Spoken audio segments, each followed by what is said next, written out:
1331 mengundang Qisang ke sini. Nama, pendeta gila penulis, Gu Zhenren. Plus mematikan mengatur ulang. Perjamuan dimulai. Di aula kecil ini, hanya ada Fang Yuan, Wu An, dan Qisang, tiga dewa Gu. Wu An tentu saja tidak memainkan peran kunci, satu-satunya hal yang penting adalah Fang Yuan dan Qisang berinteraksi. Fang Yuan bersulang untuk Qisang, berbicara dengan sopan sambil tersenyum. Dia mengungkapkan banyak kekaguman dan pujian terhadap pencapaian jalur formasi Qisang. Setelah tersenyum dan mengakui kekalahan, apakah Qisang tega memberinya waktu yang sulit? Qisang lugas dan tidak waspada, tidak terlatih dalam berinteraksi dengan orang lain, dia minum banyak anggur. Dia menilai Fang Yuan, menatapnya dari sudut pandang yang berbeda. Wu Yihai ini adalah pria yang cukup ramah. Apa yang terjadi sebelumnya? Apakah dia mencoba membuatku marah dengan sengaja? Atau apakah dia memiliki permintaan padaku? Qisang berpikir dalam hati. Aku tidak akan menyembunyikannya, Qisang, orang-orang berbakat sepertimu adalah orang-orang yang paling aku kagumi. Fang Yuan tertawa, bersulang. Qisang mengangkat cangkirnya dan minum sebelum Fang Yuan bahkan minum. Bersulang dari sebelumnya telah membuat Qisang terbiasa dengan ini secara tidak sadar. Namun, kata-kata Fang Yuan menyenangkan untuk didengar. Terutama saat mereka adalah rival cinta, pujian seperti itu membuat Qisang merasa sangat puas. Tidak, aku harus waspada. Wu Yihai ini mungkin sedang berakting, dia sangat licik. Qisang tidak menurunkan kewaspadaannya, tetapi tidak peduli bagaimana dia melihatnya, senyum Fang Yuan penuh dengan ketulusan. Hehe, lupakan saja kemampuan akting Fang Yuan, tetapi jangan lupakan sikap Gu. Qisang, lihatlah. Fang Yuan mengulurkan lengannya, menyerahkan bufana jalur informasi kepada Qisang. Apa ini? Qisang bergumam, dia melihatnya dan ekspresinya berubah. Ternyata, ini adalah bufana jalur informasi yang akan dikirim Fang Yuan kepada Qiao Siliu. Dia memuji Qisang dalam surat itu, kekagumannya luar biasa, dia mengakui kekurangannya sendiri, menggunakan pertanyaan jalur formasi untuk menantang Qisang hanyalah dirinya yang melebih-lebihkan dirinya sendiri. Dia benar-benar bodoh dan tidak dapat melihat Gunung Tai. Qisang adalah pahlawan perbatasan selatan sejati. Tidak ada yang namanya Gunung Tai di dunia ini, tetapi artinya sama. Setelah Qisang melihat surat ini, dia merasa malu. Pujian Fang Yuan terlalu dilebih-lebihkan. Apakah aku benar-benar sebaik itu? Pahlawan perbatasan selatan, mengapa aku tidak pernah memikirkan itu? Apa yang akan dipikirkan Peri Siliu setelah dia melihat ini? Segala macam pikiran muncul, Qisang tidak bisa menahan emosinya. Ketika dia melihat Fang Yuan lagi, tatapannya berubah. Fang Yuan langsung duduk di sampingnya, Qisang tidak merasa tidak suka terhadap kedekatan ini.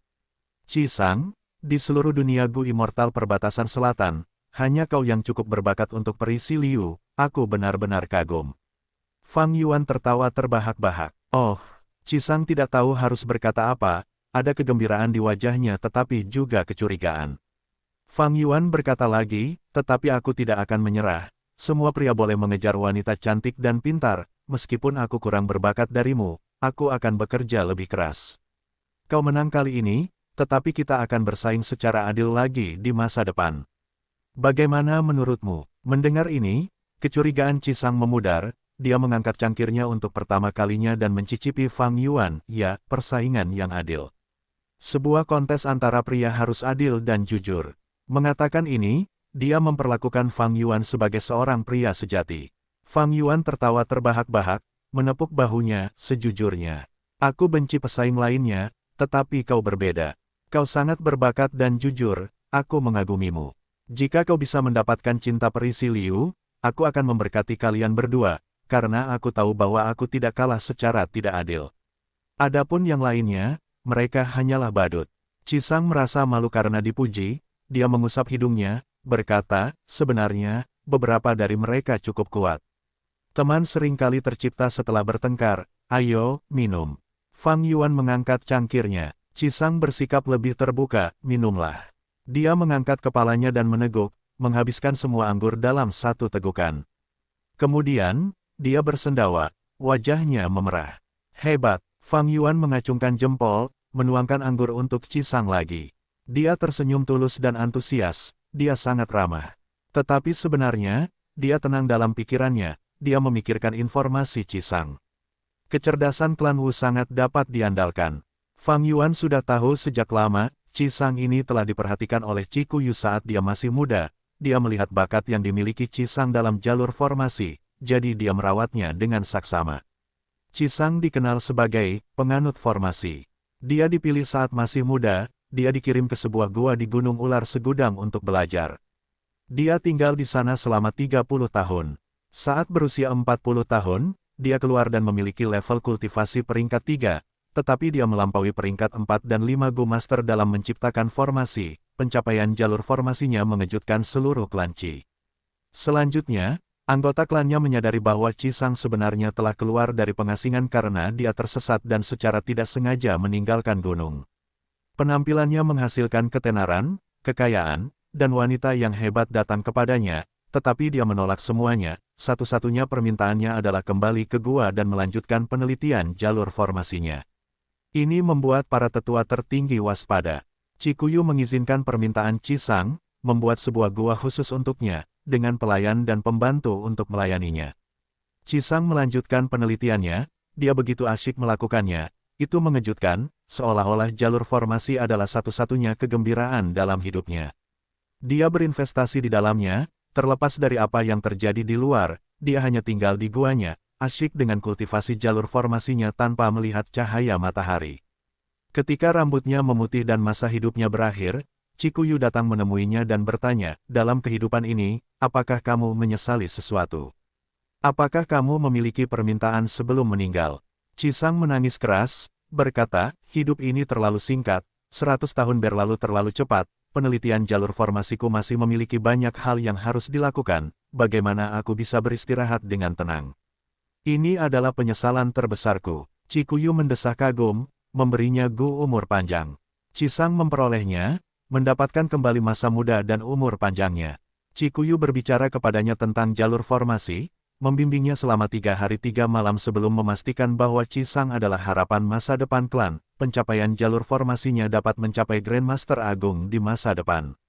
Qikuyu tidak hanya mengatakannya, dia melakukannya, memelihara Qisang dengan banyak sumber daya dari klan. Dengan bantuan klan, tingkat kultivasi Qisang meningkat pesat, dia menjadi abadi. Dalam beberapa dekade, dia menjadi Gu abadi peringkat 7. Meskipun dia menjadi abadi, kebiasaan hidupnya tidak berubah sama sekali. Dia masih berinvestasi dalam jalur formasi, dia terus menelitinya tanpa henti, kultivasinya yang tertutup berlangsung dari bertahun-tahun hingga lebih dari 1 dekade. Satu-satunya hal yang mengejutkan adalah dia mengejar Qiao Xiliu dengan sikap tegas. Ketika berita itu keluar, klan Qi terkejut, untuk berpikir bahwa selain jalur formasi, Qisang benar-benar menyukai wanita. Setelah mendapatkan informasi dari klan Wu, Fang Yuan merasa bahwa Qisang adalah orang yang menarik.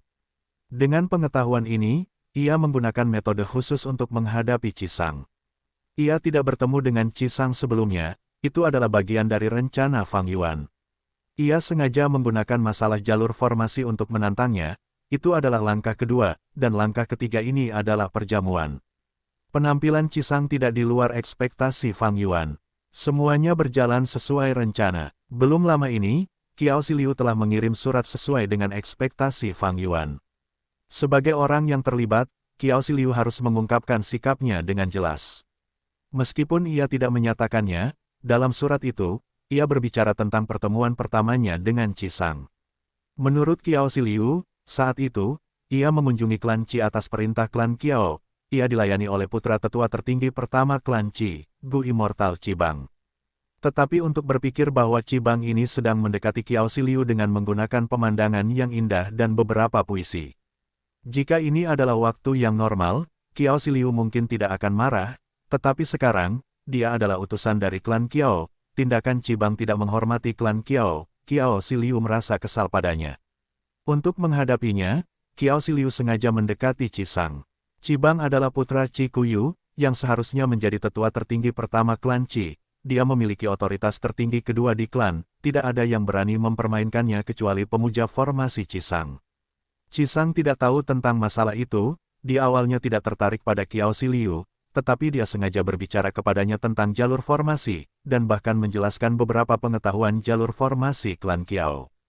Qisang sangat tertarik, dia mendapatkan banyak minat. Qiao Xiliu menggunakan Qisang untuk menghadapi Qibang. Qibang tidak bisa berbuat apa-apa, dia hanya bisa meminta maaf kepada Qiao Xiliu secara diam-diam. Qiao Xiliu menyelesaikan misi klan dan kembali dengan sukses, juga mendapatkan pelamar di Qisang. Surat Qiao Xiliu memberikan informasi penting kepada Fang Yuan, ia memperoleh pemahaman yang lebih jelas tentang urusan internal klan Qi. Tetua tertinggi pertama klan Qi memiliki rentang hidup yang terbatas, ia tidak dapat lagi menggunakan gu rentang hidup, tetapi putranya, Qibang, menjadi abadi karena perlindungannya, ia memiliki kemampuan yang terbatas. Qikuyu tahu tentang kemampuan putranya, tetapi ia ingin dia menjadi tetua tertinggi pertama klan Qi di masa depan. Oleh karena itu, setelah memperhatikan kepribadian dan bakat Qisang, ia memutuskan untuk berinvestasi padanya dan memelihara pemuja formasi ini. Selama pemuja formasi melindunginya, Qibang akan memiliki peluang bagus untuk tetap menjadi tetua tertinggi pertama. Dan kekaguman dan rasa terima kasih pemuja formasi terhadap Qikuyu akan membuatnya tidak dapat lepas dari kendali Qibang. Kekerabatan, hehe. Surat Qiao Xiliu menunjukkan konflik politik internal klan Qi kepada Fang Yuan. Dan karena masalah ini, seorang jenius seperti Qisang muncul. Pada saat yang sama, beberapa pertanyaan yang dimiliki Fang Yuan terjawab. Ayo, Wu Yihai, biarkan aku bersulang untukmu. Pada saat ini, Qisang bersulang untuk Fang Yuan untuk pertama kalinya, memutus alur pikirannya. Qisang melanjutkan, kamu adalah orang yang sangat tulus. Ketika Perisi Liu dan aku bersama, kamu tidak perlu terlalu kesal. Kamu sangat berbakat, ada banyak wanita di dunia, tetapi sedikit yang terpelajar tentang jalur formasi. Qisang minum banyak, wajahnya merah, dia banyak bicara. Tampaknya setelah mengalahkan Fang Yuan dalam kontes ini, kepercayaan dirinya meningkat tajam, dia merasa bahwa dia bisa mendapatkan cinta dalam hidupnya.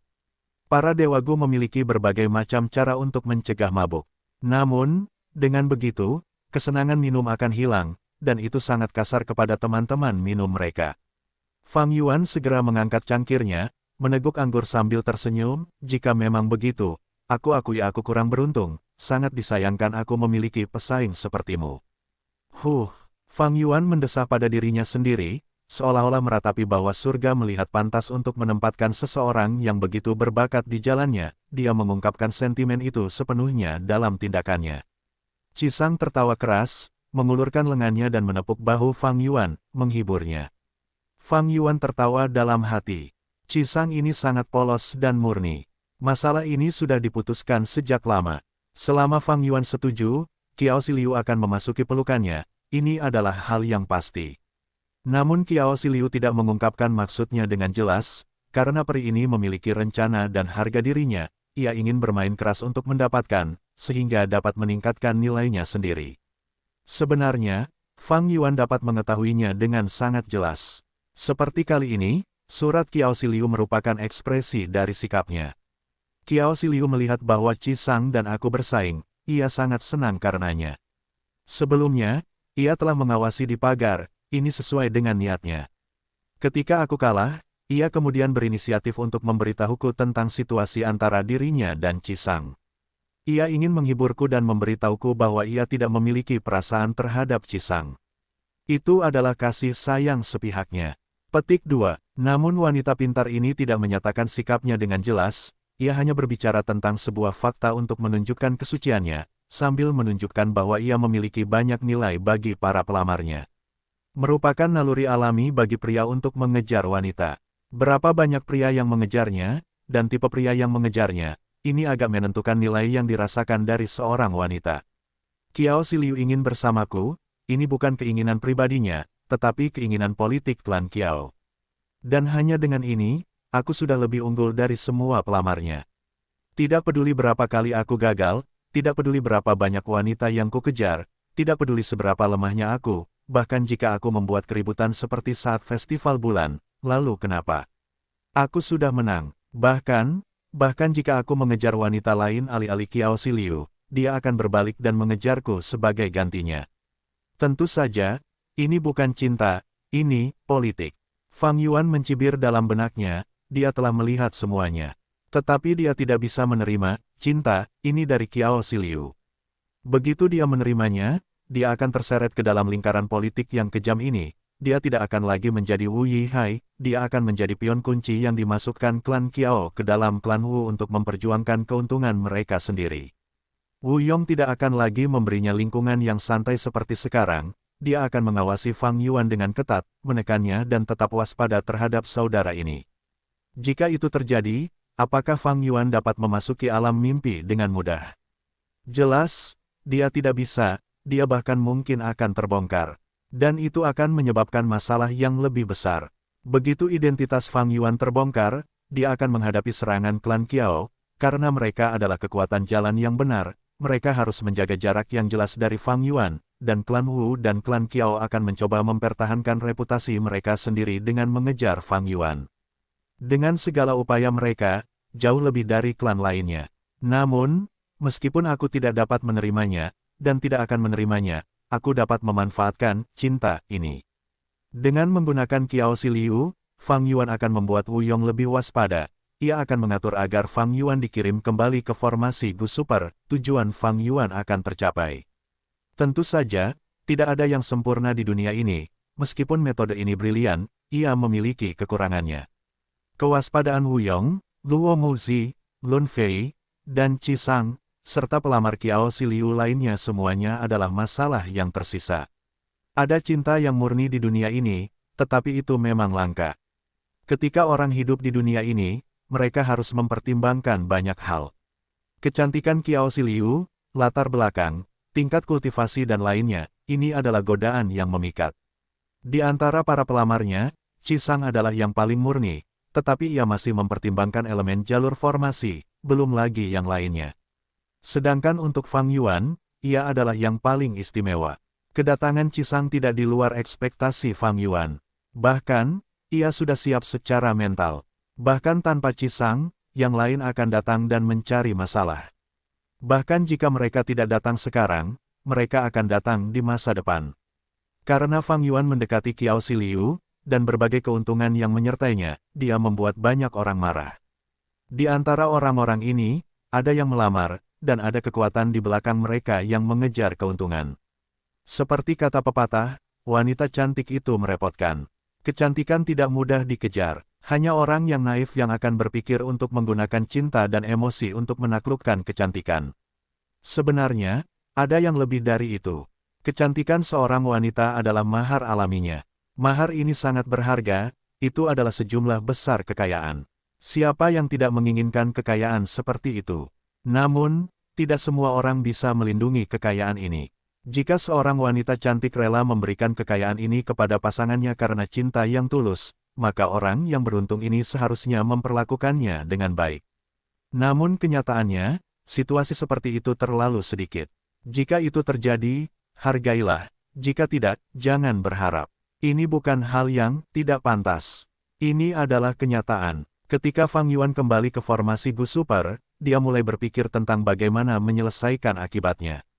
Seorang master catur sejati akan mempertimbangkan banyak langkah ke depan bahkan sebelum bergerak.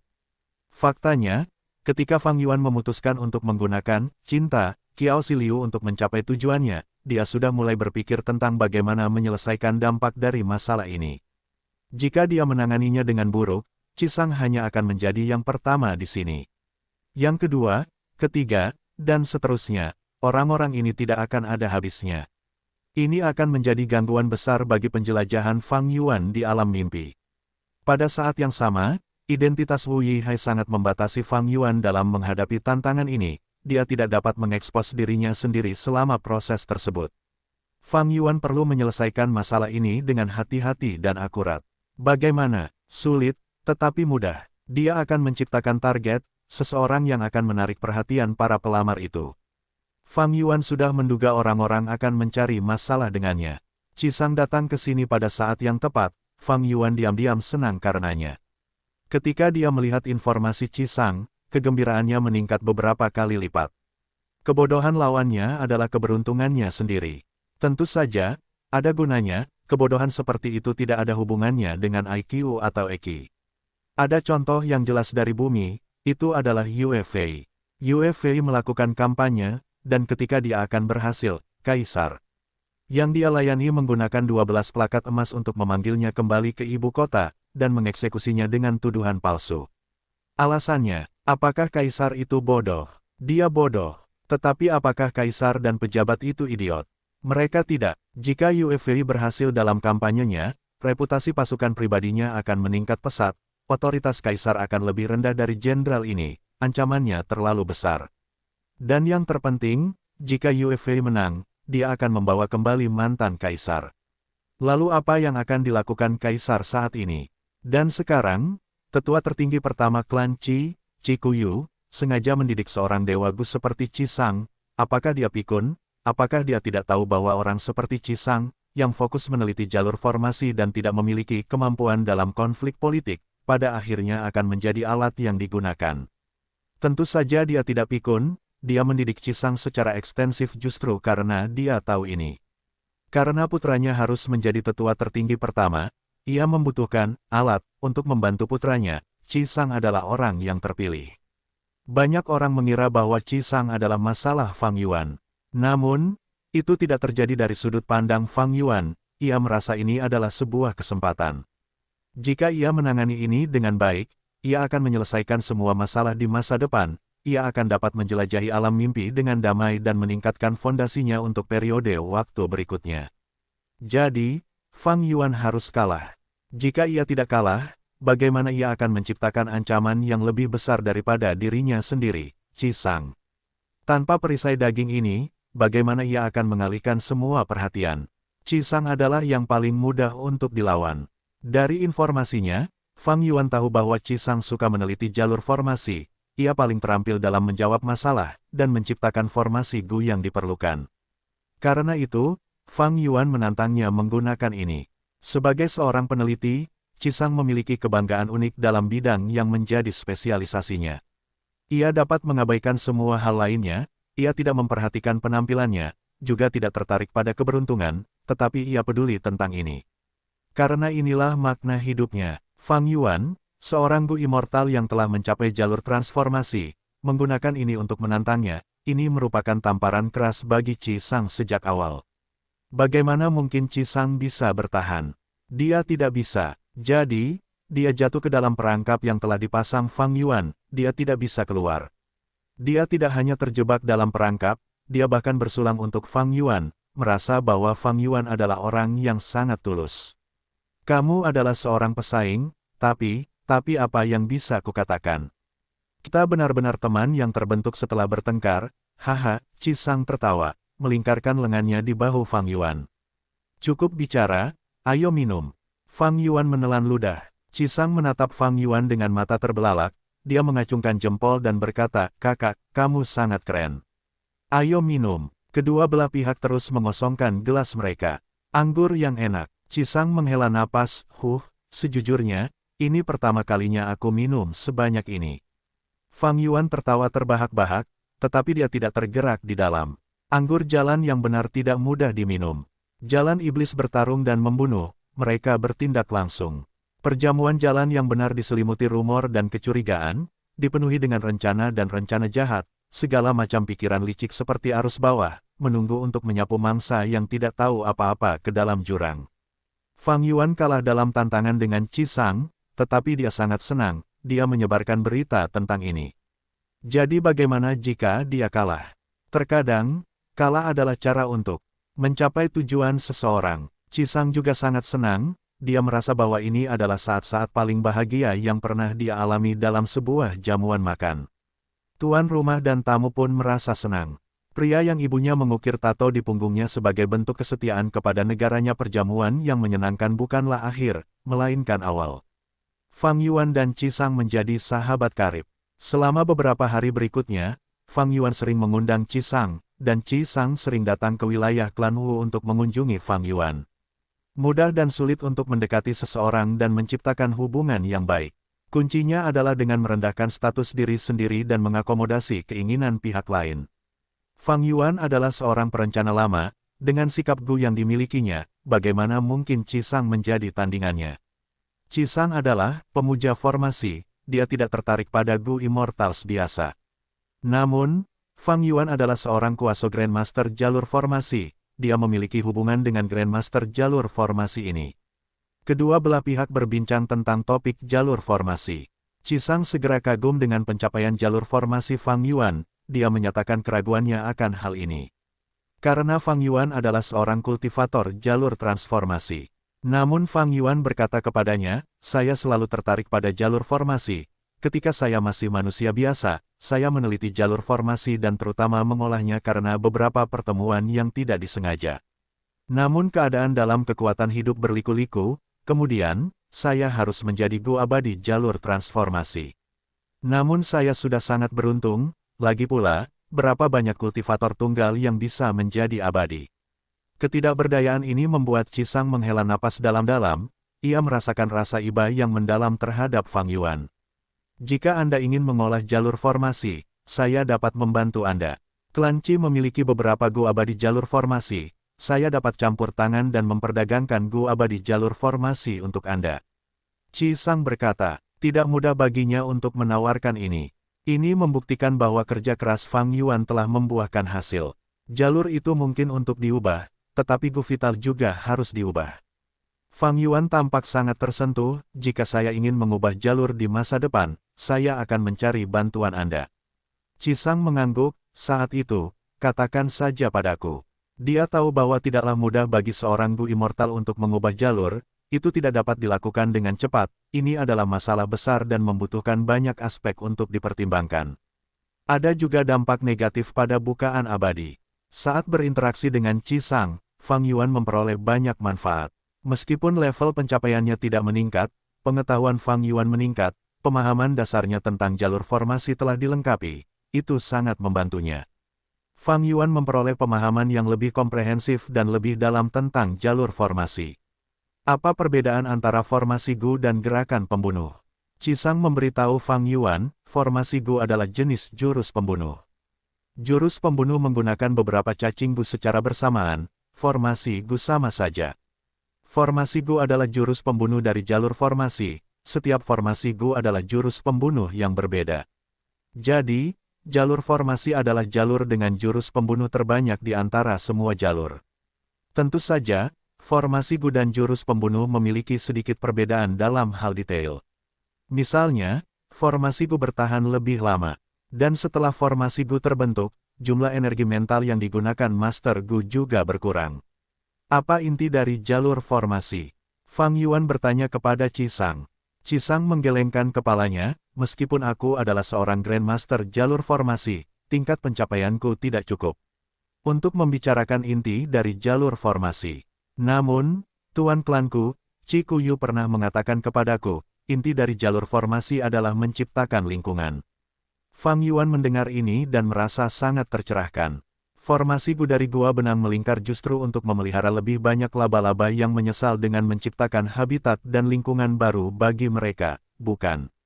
Sepertinya para Grandmaster jalur formasi dapat menggunakan tanda dao alami di lingkungan sekitar untuk menggunakan lebih sedikit cacing Gu dalam menyiapkan formasi Gu mereka.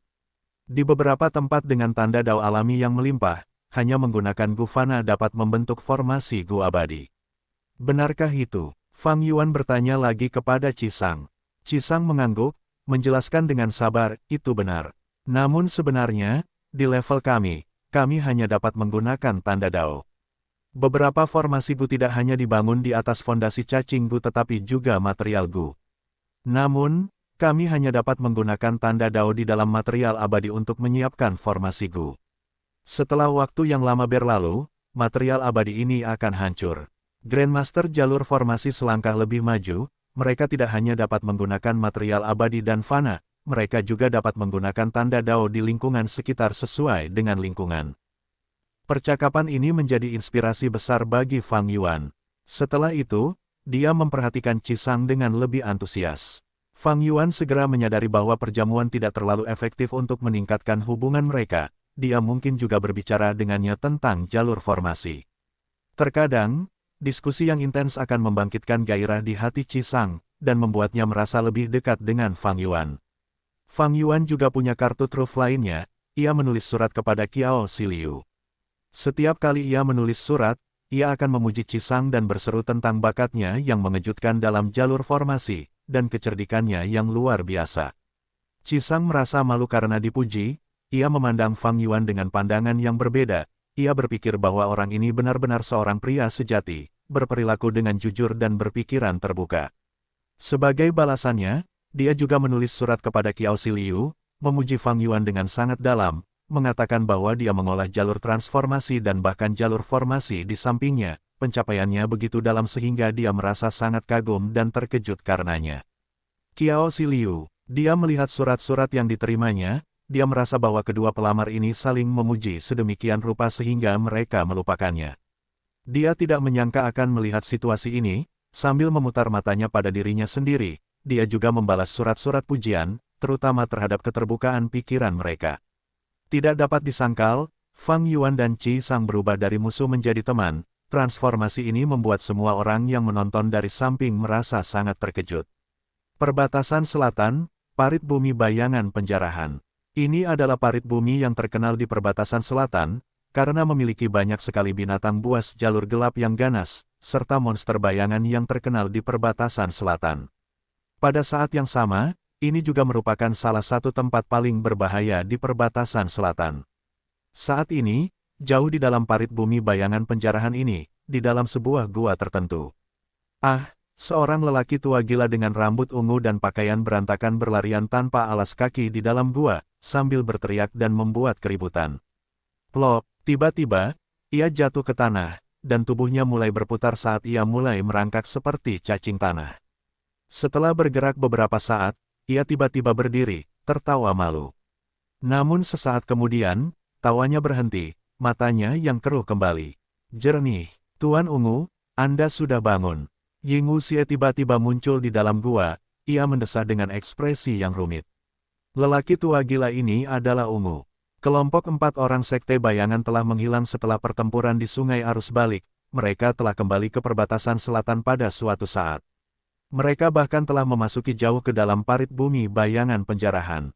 Ungu mendesah dalam-dalam, ia menepuk tanah di tubuhnya menyusut ke bentuk miniman dengan sayap mini. Panggil aku Raja Sejati Gunung Ungu. Ini akan membantu tindakan kita di masa depan. Raja Sejati Gunung Ungu berkata, informasi apa yang Anda miliki sekarang? Ying Wuxie berkata, situasi politik perbatasan selatan berjalan sesuai rencana kita. Namun sayang, Qi Sang dan Wu Yihai tidak memiliki konflik yang intens, mereka bahkan menjadi teman baik. Oh, Raja Sejati Gunung Ungu sedikit terkejut. Setelah melihat informasi itu, dia mengangguk, Wu Yihai ini cukup menarik. Dia terutama mengolah jalur transformasi tetapi juga memiliki pencapaian jalur formasi yang cukup untuk mendapatkan persetujuan Qi Sang. Ini akan membantunya, tetapi dia tidak dapat menentang Wu Yong, dia dikirim ke formasi Gu Super lagi. Ying Wuxie mengangguk, Wu Yong adalah Gu Immortal peringkat 8 dengan otoritas besar sekarang. Wu Yihai baru saja kembali belum lama ini, dia bahkan tidak bergabung dengan klan Qiao, dan tidak bisa mendapatkan dukungan penuh mereka. Petik 2. Tetapi ini membuktikan lebih jauh bahwa meskipun Wu Yihai adalah seorang kultivator tunggal, dia memiliki ambisi besar. Karena dia dekat dengan Qiao Xiliu, tetapi dia tidak bersamanya, itu menunjukkan bahwa dia belum menyetujui pembagian keuntungan dengan klan Qiao. Apakah ambisinya adalah sesuatu yang dapat kita manfaatkan? Raja Sejati Gunung Ungu memikirkannya, kita mungkin dapat memanfaatkan ini, tetapi kita terlalu sedikit tahu tentang orang ini. Saat ini, rencana kita pada klan Wu harus difokuskan pada Wu Yong. Klan Wu adalah kekuatan nomor 1 di perbatasan selatan, mereka adalah pilar jalan yang benar, jika mereka jatuh, perbatasan selatan akan mengalami kekacauan politik yang besar. Saat itu, kita akan memanfaatkannya dan menghancurkan formasi Gu Super, kita akan dapat menyelamatkan tubuh utama kita. Ternyata masalah politik klan Wu tidaklah sederhana, sekte bayangan berada di belakang mereka, yang menyebabkan banyak situasi. Memangnya kenapa kalau politik perbatasan selatan menjadi kacau? Bai Ningbing muncul di luar gua, dengan ekspresi dingin, dengan hanya kita berempat, bahkan jika formasi Gu Super hanya memiliki 4 dewa Gu yang mempertahankannya, itu akan sulit. Terlebih lagi, kekuatan tempur utama kita sangat tidak stabil. Bai Ningbing berbicara tanpa sopan santun. Bahkan terhadap Raja Sejati Gunung Ungu peringkat 8. Dia tidak takut, karena ketika Fang Yuan mengejar mereka, dia telah menetapkan perjanjian aliansi baru dengan Ying Wuxie dan yang lainnya, mereka memiliki status yang sama. Dan kegilaan Raja Sejati Gunung Ungu yang terus-menerus membuat rasa hormat di hatinya berkurang. Raja Sejati Gunung Ungu tidak tergerak, tersenyum, kerusuhan politik tidak cukup, tentu saja, pasukan jalur lurus ini tidak bodoh. Tetapi ini hanya untuk melemahkan kekuatan jalur lurus dalam formasi Gu Super. Kita berempat tidak cukup, kita terlalu kekurangan tenaga, jadi sekarang, kita akan merekrut orang. Merekrut orang, Ying Wuxie terkejut, masih ada kartu tersembunyi di perbatasan selatan yang tidak kuketahui. Karena dia tahu bahwa pasukan Sekte Bayangan Perbatasan Selatan sangat lemah. Jika mereka ingin menyerang formasi Gu Super, anggota baru ini harus memiliki level kekuatan yang tinggi, Gu Immortal peringkat 6 biasa tidak berguna. Namun, orang-orang seperti itu pasti telah direkrut ketika Ying Wuxie menghadapi pengejaran Fang Yuan sebelumnya. Atau bahkan lebih jauh ke belakang, jika orang-orang seperti itu ada, ketika jiwa spektral menentang surga untuk memurnikan Gu Janin abadi yang berdaulat, mereka pasti sudah digunakan untuk menghadapi Gu Immortal benua tengah. Purple Mountain True Monarch mengangguk, sebelum menggelengkan kepalanya, apakah kalian berdua tahu mengapa aku terkadang menjadi gila? Raja Sejati Gunung Ungu tiba-tiba mengubah topik pembicaraan. Bai Ningbing tidak berbicara, sementara Ying Wuxie bertanya, bukankah itu campur tangan kehendak surga? Raja Sejati Gunung Ungu mengangguk, itu memang kehendak surga, tetapi akulah yang memulainya. Apa maksudmu? Bai Ningbing mendengar ini dan menunjukkan keterkejutan di wajahnya. Mendengar kata-kata Raja Sejati Gunung Ungu, sepertinya kegilaannya disebabkan oleh tindakannya sendiri. Raja Sejati Gunung Ungu mendesah ngeri, pemandangan masa lalu melayang dalam benaknya. Di masa lalu, bersama dengan jiwa-jiwa terbelah generasi pertama lainnya, kami menemukan musuh utama adalah kehendak surga, dan mencoba menemukan cara untuk menghadapinya. Aku mengolah jalur kebijaksanaan, aku adalah pemimpin jiwa-jiwa terbelah, akulah yang harus menemukan cara untuk menghadapi kehendak surga. Petik 2. Dengan menggunakan sebagian dari warisan sejati dari Star Constellation Immortal Venerable yang kami temukan, dan bersama dengan pencapaian jalur kebijaksanaanku, aku merancang sebuah metode, yaitu berasimilasi dengan kehendak surga. Berasimilasi dengan kehendak surga, Bai Ningbing dan Ying Wuxie saling memandang, mengerutkan kening. Benar, kehendak surga sangat luas dan dahsyat, ada di mana-mana. Saat itu, kita baru saja mulai berinteraksi dengannya, kita tidak tahu banyak rahasia dan kelemahannya seperti sekarang. Saat itu, kita sangat dibatasi, situasinya memburuk dan semakin berbahaya setiap hari. Semakin banyak anggota yang meninggal setelah menjadi sasaran kehendak surga, harapan pun menjadi suram. Raja Sejati Gunung Ungu melanjutkan, tidak punya pilihan, aku menggunakan metode ini yang bukan solusi yang tepat. Karena musuh begitu kuat, aku berpura-pura menyerah dan menyusup ke musuh untuk mendapatkan informasi tentangnya. Bagaimanapun, kenali dirimu dan musuhmu, dan kamu tidak akan pernah dikalahkan. Mata Bai Ningbing dan Ying Wuxie bersinar. Bahkan sekarang, mereka dapat melihat inovasi metode ini. Kehendak surga tidak berwujud, Raja Sejati Gunung Ungu benar-benar ingin menyusup ke kehendak surga, itu benar-benar ide yang luar biasa. Raja Sejati Gunung Ungu tidak hanya memikirkannya, dia melakukannya. Raja Sejati Gunung Ungu melanjutkan penjelasannya, kehendak surga, kamu harus bersih darinya. Ketika gua surga melahap pecahan dari 9 surga, kehendak surga masuk, dan roh surgawi apapun di dalamnya akan menjadi tumpul dan seperti robot. Roh surgawi menjadi seperti ini, hal yang sama terjadi pada Dewa Gu. Setiap kali aku berasimilasi dengan kehendak surga, aku akan menjadi gila dan kehilangan akal sehatku. Namun, ini juga sebabnya aku dapat sangat mengurangi niat kehendak surga untuk membunuhku, dan mampu hidup sampai sekarang. Ada satu manfaat lagi dari hal ini, ketika saya menyatu dengan kehendak surga, saya dapat memahaminya dengan jelas dan mempelajari kekuatan serta kelemahannya. Ketika aku mempelajari pikiran kehendak surga, aku dapat melihat rencana kehendak surga dan mampu merencanakan untuk diriku sendiri dan sekte bayangan. Prinsip surga adalah tidak kenal ampun, ia memperlakukan semua makhluk sebagai pion. Dari sudut pandang kehendak surga, semua makhluk di dunia ini adalah bidak caturnya. Dan dalam papan catur takdir ini, ada beberapa poin penting yang menarik perhatianku. Penjelasan Raja Sejati Gunung Ungu membuat Bai Ningbing dan Ying Wuxie sangat tertarik. Karena mereka telah merasakan bahwa kata-kata Raja Sejati Gunung Ungu selanjutnya akan sangat penting. Seperti yang diharapkan, Raja Sejati Gunung Ungu melanjutkan, aku berasimilasi dengan kehendak surga. Aku menemukan bahwa dalam pengaturan kehendak surga, ada beberapa pion yang sangat penting. Jadi setiap kali aku menjadi gila, aku akan menggunakan kehendak surga untuk mendekati pion-pion ini, dan pada saat aku sadar kembali, aku akan mencoba menyerahkan mereka ke pihakku, dan menggunakan kekuatanku sendiri untuk menjadikan mereka bidaku. Dan dalam pertempuran belum lama ini, aku yakin kau telah melihat penggunaan salah satu pion ini. Tubuh Bai Ningbing bergetar. Ying Wuxie berkata dengan tersadar, Tuan Raja Sejati Gunung Ungu, kau berbicara tentang Tai Bai Yunseng. Raja Sejati Gunung Ungu mengangguk, benar, Tai Bai Yunseng adalah pion penting dalam papan catur takdir. Meskipun kehendak surga mengaturnya, aku berhasil memengaruhinya dan akhirnya menggunakan kekuatannya untuk memungkinkan kalian semua melarikan diri. Tai Bai Yunseng pernah bertemu dengan Raja Sejati Gunung Ungu ketika dia menjadi Master Gu, memperoleh warisan sejatinya. Ada pengaturan kehendak surga padanya, dan juga pengaruh Raja Sejati Gunung Ungu. Jadi, ketika Fang Yuan digunakan oleh kehendak surga untuk kembali ke masa lalu dan membatalkan rencana jiwa spektral, Fang Yuan menerima bantuan Tai Bai Yunseng selama proses tersebut. Tai Bai Yunseng tunduk pada Fang Yuan. Salah satu alasannya adalah kecerdasan Fang Yuan sendiri. Faktor lainnya adalah kehendak surga.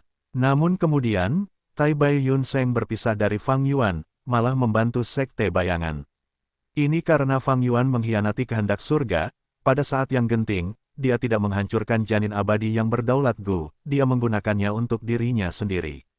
Dengan demikian Tai Bai Yunseng sangat membantu Sekte Bayangan sebagai hasil dari pengaruh Raja Sejati Gunung Ungu. Tai Bai Yunseng tewas dalam pertempuran, di permukaan, itu karena Fang Yuan, tetapi dari sudut pandang lain, ini adalah bagian pengorbanan dari konflik antara Sekte Bayangan dan kehendak surga. Ying Wuxie mendengar ini dan akhirnya mengerti maksud Raja Sejati Gunung Ungu. Dia berseru, aku mengerti, selama ini, Tuan Raja Sejati Gunung Ungu telah menjelajahi dunia, kau memengaruhi banyak pion penting, dan sekarang, mereka akan menjadi kekuatan untuk menghancurkan formasi Gu Super dan menyelamatkan tubuh utama kita. Raja Sejati Gunung Ungu tersenyum ringan, tepat sekali. Perbatasan selatan, formasi Gu Super. Apertur abadi yang berdaulat, benua tengah mini. Cahaya hijau giok yang intens melesat ke langit dengan aroma yang memikat. Cacing Gu yang tak terhitung jumlahnya terbang di sekitar cahaya giok. Hanya dengan satu pandangan saja akan membuat seseorang pusing. Fang Yuan mempertahankan tingkat konsentrasi yang tinggi, seiring berjalannya waktu, sebagian cacing Gu berhenti terbang, mereka mendarat dan jatuh di bawah tanah. Semakin banyak cacing Gu yang masuk ke bawah tanah, mereka mulai bersinar dan beresonansi dengan cacing Gu sebelumnya, menciptakan kekuatan mistis. Pilar cahaya giok menyusut dan semakin redup, atas keinginan Fang Yuan, seekor Gu abadi terbang keluar.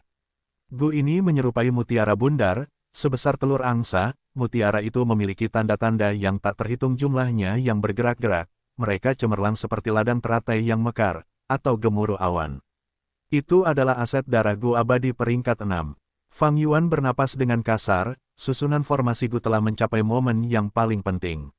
Aset darah Gu abadi perlahan melayang ke dalam cahaya giok, hampir seketika, cahaya giok diwarnai oleh aset darah Gu abadi dan berubah menjadi merah darah. Cahaya merah semakin kuat dan kuat, beberapa napas kemudian, mencapai intensitas yang setara dengan cahaya giok sebelumnya. Fang Yuan menghela napas, langkah yang paling penting telah selesai, dia hanya harus mengikuti rutinitas sekarang. Pilar merah terang melemah sebelum menghilang, tetapi aromanya masih tersisa di udara, meresap ke gua di bawah. Gua ini sangat besar, sekitar 200.000 meter persegi. Jauh di bawah tanah, ada beberapa li jarak. Gua itu tidak sepenuhnya tertutup, ada 100 terowongan yang menyerupai ventilasi udara, yang menghubungkan gua dengan dunia luar. Di permukaan tanah, ada banyak lubang yang gelap dan dalam, tetapi mereka mengeluarkan aroma. Formasi gua untuk gua benang melingkar telah diatur. Pembuatan gua benang melingkar sudah setengah selesai. Selanjutnya, aku harus memindahkan laba-laba yang menyesal itu dan mulai memeliharanya. Proses ini akan membutuhkan modifikasi formasi Gu, dalam 1 atau 2 bulan, aku akan selesai. Fang Yuan dipenuhi dengan kegembiraan. Qisang meninggalkan tempat ini dan kembali ke klan Qi, sementara Fang Yuan melanjutkan penjelajahan alam mimpinya.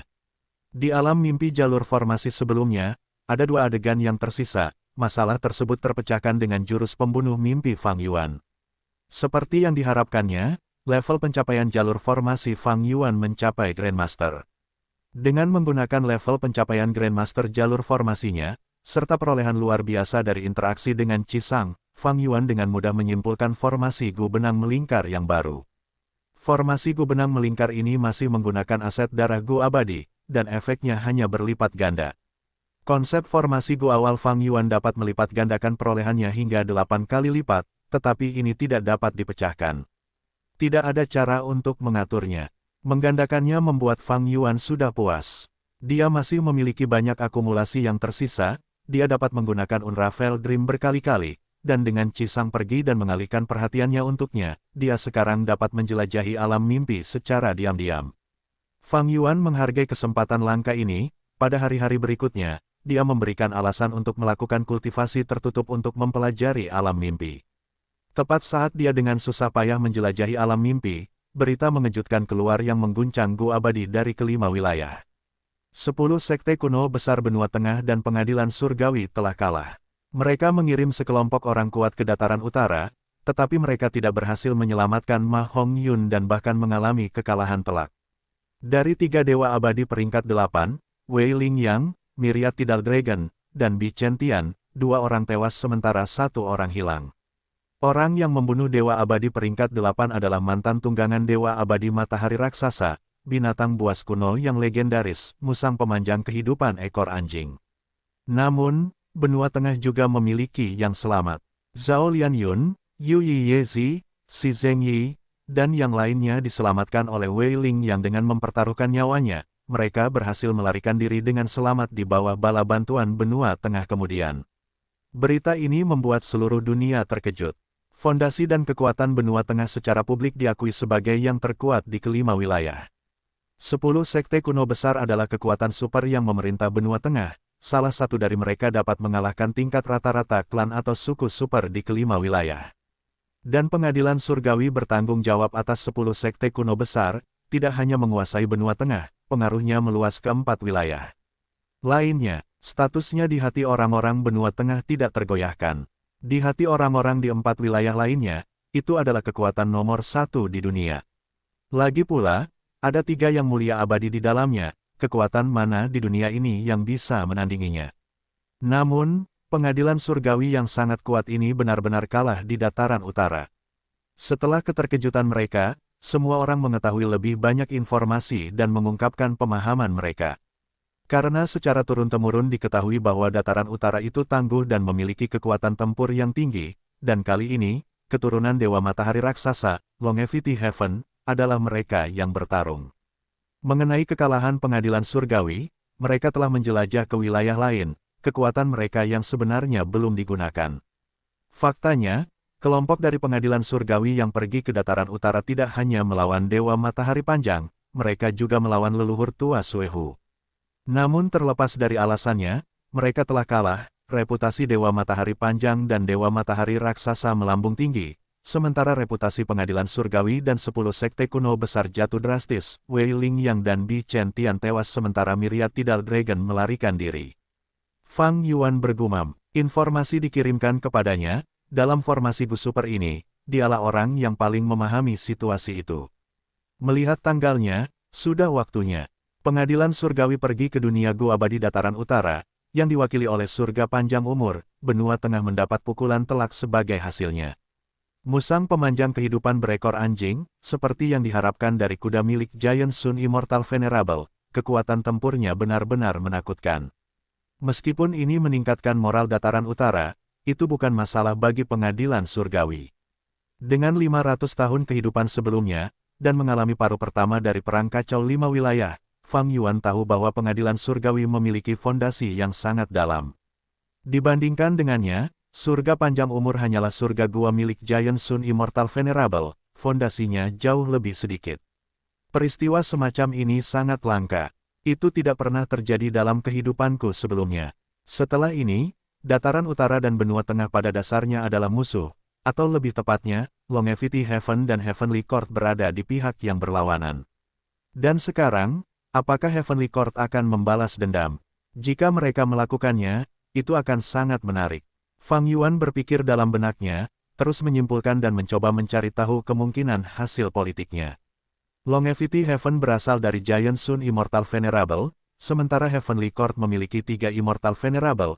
Mereka semua adalah pasukan jalur lurus, untuk berpikir bahwa mereka akan saling menyerang dengan begitu keras. Saat ini, Gu Immortal dari kelima wilayah, dan semua kekuatan yang berbeda, terfokus pada masalah ini. Mereka berfokus pada reaksi Heavenly Court. Menurut penalaran konvensional, Heavenly Court harus melakukan serangan balik, karena itu adalah organisasi Gu Immortal nomor 1 di 5 wilayah. Jika tidak melakukan apapun, reputasinya akan jatuh. Namun, 5 tembok regional mencegah perang skala besar antara Gu Immortal. Dan kebanyakan orang tidak tahu tentang Lux Suppression Heavenly Palace milik Giant Sun Immortal Venerable. Terlalu sulit bagi Heavenly Court untuk menyerang. Jadi, apakah itu menyerang atau tidak, itu punya alasannya sendiri. Dan apapun yang dipilih pengadilan surgawi, langkah selanjutnya akan menentukan arah yang akan dituju kelima wilayah tersebut. Fang Yuan menghela napas. Ia telah meramalkan hal ini sejak lama. Pengadilan surgawi mengirim Dewa Abadi untuk menyelamatkan Ma Hongyun, mereka pasti akan menghadapi rintangan dari Dewa Abadi Dataran Utara. Setelah Dewa Abadi Benua Tengah gagal menyelamatkan, mereka melarikan diri kembali ke Benua Tengah, dan pertempuran ini, yang telah berlangsung lama, akhirnya mencapai kesimpulan. Tetapi ketika dia menerima berita ini, Fang Yuan merasa ada yang tidak beres. Ada yang salah, tetapi dia tidak dapat mengatakan apa masalahnya. Mungkin, karena semua orang telah banyak berubah karena tindakanku, ada terlalu banyak reaksi berantai, dan keuntungan dari kelahiran kembaliku menyusut, jadi aku merasa semakin tidak nyaman.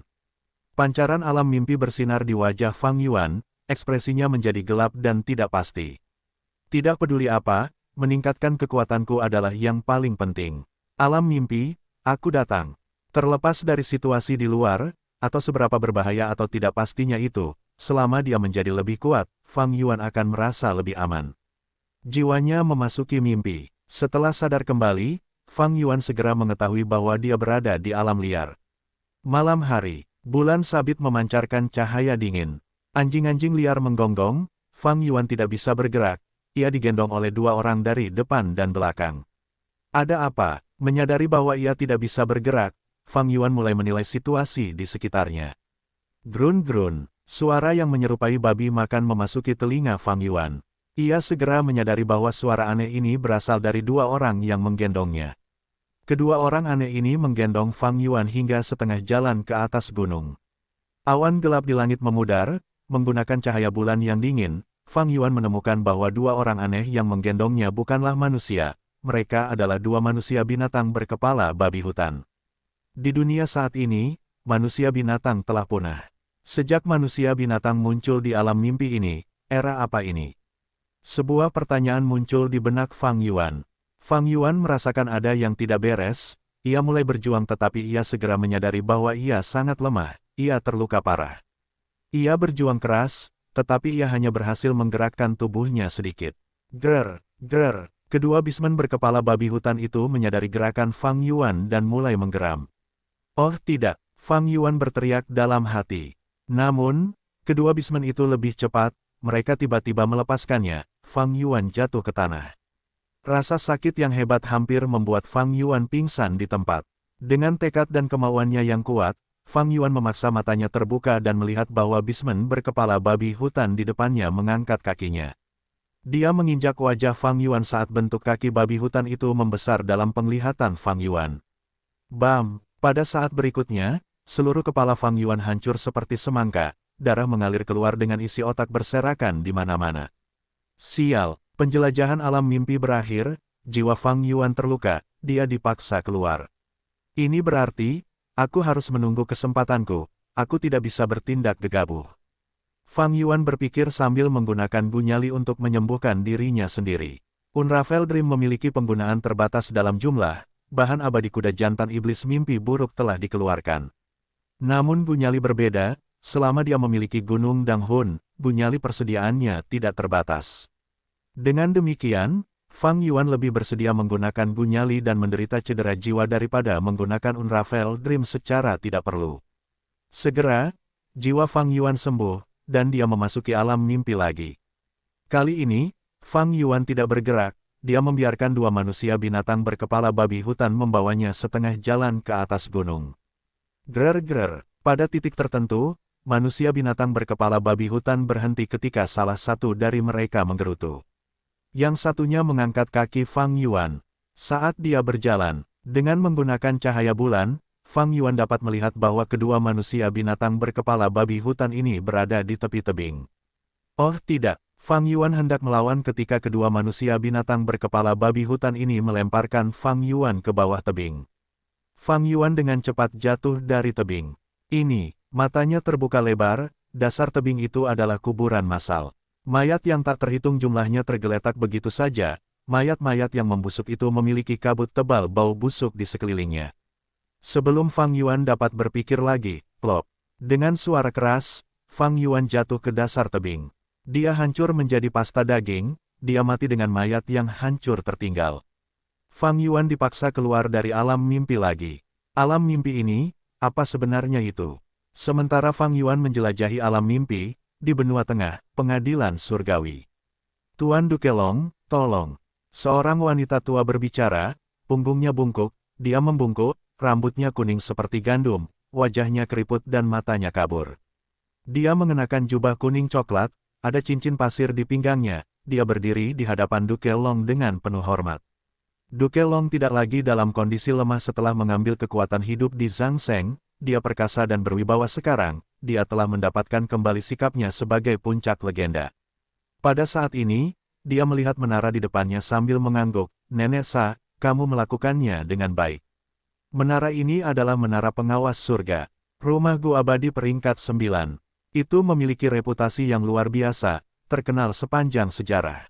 Meskipun hancur di perbatasan selatan, sebagian besar gua abadi tetap utuh. Setelah dikirim kembali ke pengadilan surgawi, nenek gua abadi Sa terbangun dan telah menyempurnakan gua, memperbaiki menara pengawas surga. Sekarang, pekerjaannya telah selesai, menara pengawas surga telah diperbaiki sepenuhnya. Tuan Dukelong, silakan. Nenek Sa memimpin jalan, Dukelong dan Peri Ziwei mengikutinya, memasuki menara pengawas surga. Tangga giok putih berputar ke atas, tidak ada bedanya dengan sebelumnya. Namun, menara pengawas surga belum aktif, jadi Dukelong dan yang lainnya naik tanpa terjadi apa-apa. Ketika mereka sampai di puncak menara pengawas surga, ketiga dewa Gu melihat Gu abadi. Gu abadi ini memancarkan aura tingkat 9 yang kuat, seperti laba-laba, berwarna hitam dan putih, ada luka merah di tubuhnya yang hampir membelahnya menjadi dua. Apalagi itu selain Gu abadi takdir tingkat 9. Gu abadi takdir ini dirusak oleh Red Lotus Demon Venerable menggunakan kekuatan cinta Gu abadi, hampir mati. Namun, setelah kerja keras para anggota pengadilan surgawi selama beberapa generasi, akhirnya pulih hingga 50% selama konvensi jalur pemurnian benua tengah terakhir. Setelah mencapai titik perubahan kualitatif ini, kecepatan pemulihan Gu abadi takdir berkali-kali lipat dari sebelumnya. Saat ini, bahkan tanpa tanda dao yang berhasil, telah pulih hingga 60% karena kerja keras Nenek Sa. Bagus, sangat bagus, Nenek Sa, Anda telah berkontribusi besar pada pengadilan surgawi, Anda telah berkontribusi besar pada umat manusia. Saya yakin bahwa ketika pengadilan surgawi memerintah 5 wilayah, jasa Anda akan dicatat dalam sejarah dan dihormati oleh semua keturunan di masa depan. Dukelong mendesah dengan nada menghargai. Nenek Sa tersenyum, saya tersanjung, Tuan Dukelong, saya hanya menyumbangkan kekuatan saya yang sedikit. Selain itu, memperbaiki menara pengawas surga juga merupakan keinginan orang tua itu. Hehehe, Nenek Sa tertawa terus-menerus saat tubuhnya berubah menjadi pasir saat dia tertawa. Angin mulai bertiup entah dari mana, menyebabkan pasir berhamburan di udara. Nenek abadi Gu, tingkat 8, Grandmaster Agung Jalur Penyempurnaan, telah meninggal saat ini. Dia memiliki rentang hidup yang pendek, ketika penguasa menara pengawas surga generasi sebelumnya meninggal, dia terbangun dari keterkejutan, dan menyumbangkan percikan terakhir hidupnya ke pengadilan surgawi. Keheningan, seorang abadi Gu tingkat 8 pengadilan surgawi lainnya telah mengorbankan dirinya sendiri. Selama kurun waktu ini, pengadilan surgawi telah mengorbankan banyak anggota. Mata Peri Ziwei sedikit merah. Ekspresi Dukelong tidak berubah, tubuhnya tegak seperti penguasa, dia berkata, dalam perjalanan sejarah, generasi demi generasi Dewa Abadi Pengadilan Surgawi telah mengorbankan diri mereka seperti ini, untuk memberikan masa depan yang cerah bagi keturunan kita. Wei Lingyang, Bi Chentian, mereka dikorbankan, Nenek Sa dikorbankan, dan di masa depan, kita berdua akan melakukan hal yang sama. Petik 2. Mengapa pengadilan surgawi selalu menjadi kekuatan Dewa Abadi teratas? Selain 3 yang mulia Dewa Abadi, ada alasan penting lainnya, yaitu, kami Dewa Abadi Pengadilan Surgawi tidak takut mengorbankan diri kami sendiri. Karena kami tahu bahwa umat manusia membutuhkan kami, semua orang membutuhkan kami, langit dan bumi membutuhkan kami. Peri Ziwei menarik napas dalam-dalam, mencoba untuk mendapatkan kembali ketenangannya, lalu, Tuan Dukelong, apa yang harus kita lakukan sekarang? Dukelong memejamkan matanya, sebelum membukanya lagi, era besar telah dimulai, beberapa orang tidak boleh dibiarkan hidup lagi. Tetapi Fang Yuan, Ying Wuxie, Purple, dan yang lainnya semuanya licik, kita tidak tahu di mana mereka sekarang. Terlalu sulit untuk menyimpulkan lokasi mereka dengan penghalang tembok daerah. Peri Ziwei memiliki ekspresi khawatir. Petik 2. Tidak perlu khawatir. Dukelong melambaikan tangannya, dimanapun mereka sekarang, kita berdua tahu bahwa mereka akan pergi ke satu tempat, alam mimpi raksasa di perbatasan selatan. Lupakan dataran utara dan surga panjang umur, mereka adalah masalah kecil. Kita harus menyingkirkan ancaman terbesar ini terlebih dahulu.